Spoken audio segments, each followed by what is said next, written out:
for decades was a book by Dale Carnegie called The Power of Positive Thinking. Absolutely. And people, I mean, this was a manual and an inspiration for millions of people, and a living embodiment of that. It seems to be, and so from what I can tell, is Chris Gardner. It's interesting that as an actor, I search for the one thing that I connect to with the character. Before I play a character, I want to build on one thing. What is the one connective idea, that connective tissue between myself and this character that I have in? And Chris and I were both raised in very spiritual households. And we both believe wholeheartedly that our thoughts, our feelings, our dreams, our ideas are physical in the universe. That if we dream something, if we picture something, if we commit ourselves to it, that is a physical thrust towards realization that we can put into the universe. That the universe is not a thing that's going to push us around.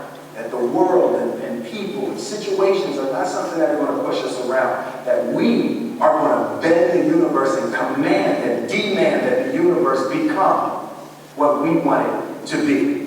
And it links back to a very spiritual upbringing. For me, it was my mother and grandmother. And for Chris, it was his mother. And there's a term that Chris always uses. I want to get it right, Chris. What do you call it? Spiritual genetics. That there is a spirit of a person, and he feels that it was his mother, and he has the spiritual genetics that his mother embodied. And that was the idea that was the first connective tissue that I connected to with Chris. And I so, if there's one thing that people would walk away from this movie with, that would be my deepest hope.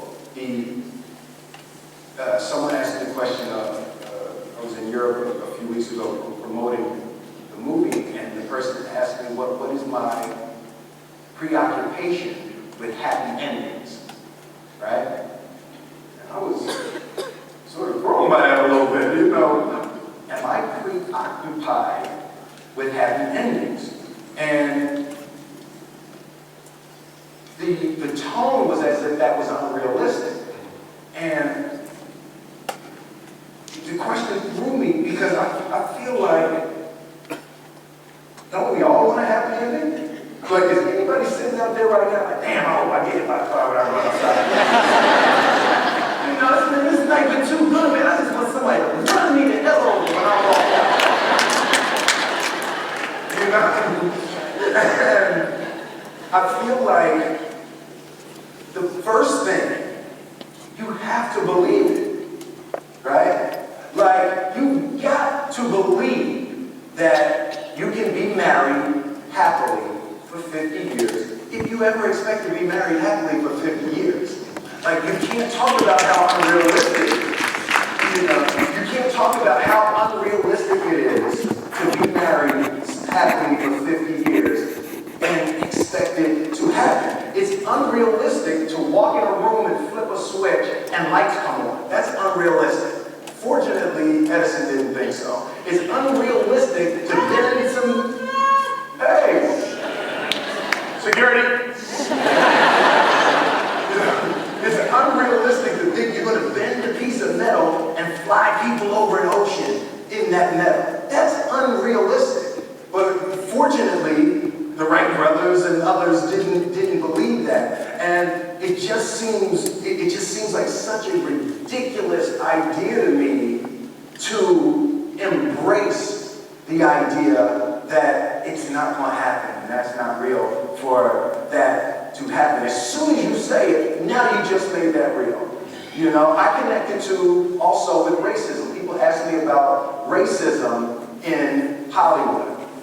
Why would I acknowledge racism? When you acknowledge the obstacle, you actually give it power by the acknowledgement of it. I'm going to walk through it. I'm going to walk over it, around it.